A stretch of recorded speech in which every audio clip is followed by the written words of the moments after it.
नमस्कार। आज हम सफर पर चलेंगे भारत के एक ऐसे हिस्से की कहानी जानने जिसका जिक्र हमारे महाकाव्यों तक में मिलता है।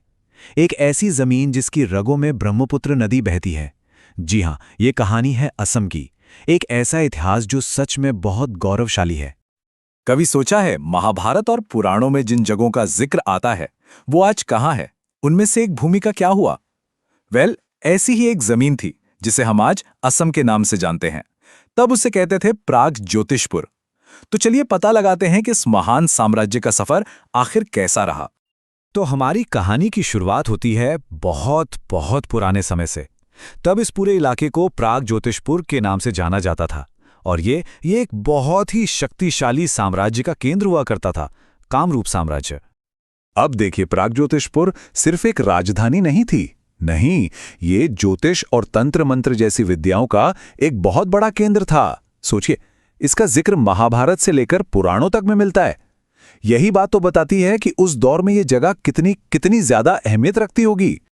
तो इस महान साम्राज्य पर सबसे पहले जिस राजवंश ने राज किया वो था वर्मन राजवंश। सोचिए, 4वीं शताब्दी में इसकी नींव रखी गई थी और ये वंश सदियों तक चला, अपने पीछे एक बहुत बड़ी विरासत छोड़कर गया।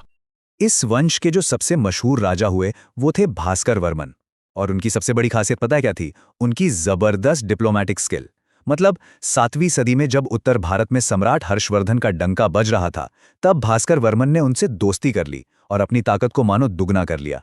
और इसी गठबंधन ने, इसी अलायंस ने कामरूप को उस दौर की पॉलिटिक्स में एक बहुत बड़ी शक्ति बना दिया था। अच्छा, वर्मन वंश के बाद असम के इतिहास में एक बिल्कुल नया और जबरदस्त शक्तिशाली अध्याय शुरू होता है। ये था अहोमों का युग, एक ऐसा दौर जिसने इस पूरे क्षेत्र की तकदीर हमेशा हमेशा के लिए बदल कर रख दी। 600 साल, जरा सोचिए इस नंबर के बारे में। ये संख्या ही अपने आप में हैरान कर देने वाली है ना?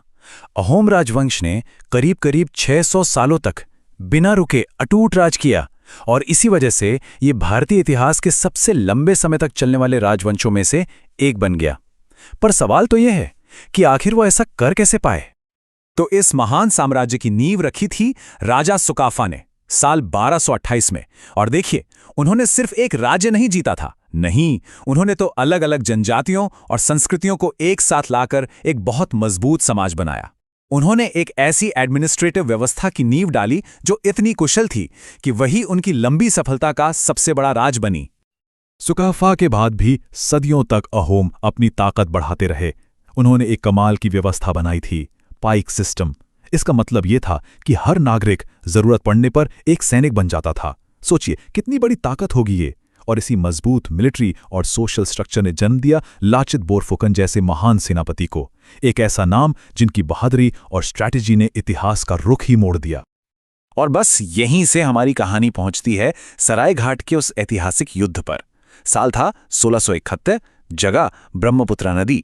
एक तरफ थी एक छोटी सी अहोम नौसेना और दूसरी तरफ औरंगजेब की विशाल, बहुत विशाल मुगल सेना। ये एक ऐसी लड़ाई थी जिसे जीतना सच कहूं तो लगभग नामुमकिन लग रहा था। लेकिन लाचित बोरफुकन का नेतृत्व कमाल का था। उनकी गुरिल्ला वॉरफेयर की स्ट्रैटेजी के आगे मुगलों को ऐसी करारी हार मिली कि वो याद रखेंगे। ये सिर्फ एक जंग में जीत नहीं थी, नहीं, ये जीत थी असम की आज़ादी की, उसके कभी ना हार मानने वाले जज्बे की, सदियों की आज़ादी। और फिर असम के इतिहास में एक बहुत बड़ा मोड़ आता है। 19वीं सदी में यहां ब्रिटिश ताकत की एंट्री होती है और इस एक घटना ने इस पूरे इलाके का नक्शा और समाज दोनों को ही हमेशा हमेशा के लिए बदल कर रख दिया। ये बदलाव हुआ साल 1826 में।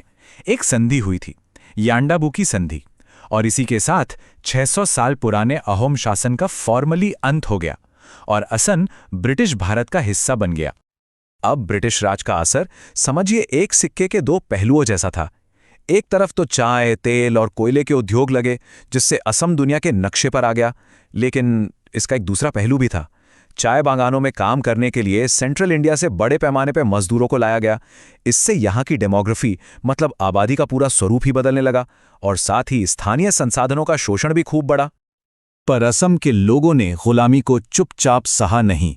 जब पूरे देश में आज़ादी की लड़ाई की आग भड़की तो असम भी पीछे नहीं रहा। महात्मा गांधी से प्रेरणा लेकर गोपीनाथ बोरदोलोई और तारुण रामफुकन जैसे जबरदस्त स्थानीय नेताओं ने इस आंदोलन की कमान अपने हाथों में ले ली।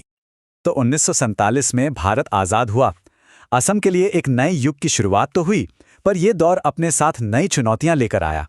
अब संघर्ष थे पहचान को लेकर, सीमाओं को लेकर और संसाधनों को लेकर। आज़ादी के बाद के कुछ दशकों में जो बड़ा असम था, उसका पॉलिटिकल मैप काफी बदल गया। देखिए, अलग अलग ट्राइबल ग्रुप्स की अपनी भाषा और कल्चरल पहचान की मांगें थीं, और उन्हीं के आधार पर नागालैंड, मेघालय, मिजोरम और अरुणाचल प्रदेश जैसे नए राज्य बने। और इसी के साथ इस क्षेत्र का भूगोल हमेशा के लिए बदल गया। फिर आता है 70 और 80 का दशक, जो असम आंदोलन के लिए जाना जाता है। हुआ ये कि बंटवारे के बाद और खासतौर पर 1971 की बांग्लादेश वॉर के बाद बाहरी घुसपैठ एक बड़ी समस्या बन गई। लोगों को महसूस होने लगा कि इससे उनकी संस्कृति, उनकी जमीन और उनके पॉलिटिकल राइट्स पर खतरा है। और इसी के जवाब में एक बहुत बड़ा जन आंदोलन शुरू हुआ। इस आंदोलन का अंत हुआ 1985 में एक ऐतिहासिक असम समझौते के साथ। तो इतने सारे ऐतिहासिक उतार चढ़ावों से गुजरने के बाद आज का असम अपनी एक बहुत ही यूनिक कल्चरल विरासत और एक मजबूत पहचान के साथ हमारे सामने खड़ा है। आज जब कोई असम का नाम लेता है तो क्या याद आता है? आंखों के सामने आ जाते हैं हरे भरे चाय के बागान, विशाल ब्रह्मपुत्र नदी, कामाख्या मंदिर का वो आध्यात्मिक माहौल और हाँ, काजीरंगा के मशहूर एक सींग वाले गैंडे। पर ये सिर्फ तस्वीरें नहीं हैं, ये तो असम की धड़कती हुई पहचान है। प्रागज्योतिषपुर से लेकर आज के असम तक ये वाकई एक बहुत लंबा और असाधारण सफर रहा है। अब सोचने वाली बात यह है कि इतनी समृद्ध और साथ ही संघर्षों से भरी विरासत असम के आने वाले कल को, उसके भविष्य को कैसे आकार देगी।